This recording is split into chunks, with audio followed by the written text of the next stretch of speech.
Hello everyone, welcome back to our channel. Today I'll show you how to send an encrypted email in Gmail quickly and easily, perfect for keeping your messages secure and confidential.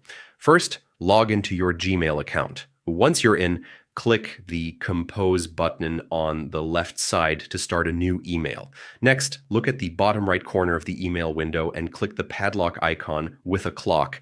This activates Gmail's confidential mode.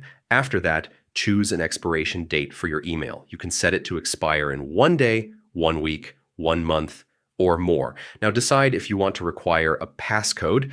You can skip it or choose SMS passcode to send a verification code to your recipient's phone. To complete the setup, enter the recipient's email address and write your message. Double check everything for accuracy. Finally, click Send. If you selected SMS passcode, make sure your recipient knows to expect a text with the code. And that's it. You've just sent an encrypted email using Gmail's confidential mode, a smart way to protect sensitive information. Thanks for watching. Don't forget to subscribe to our channel, and I'll see you in the next video.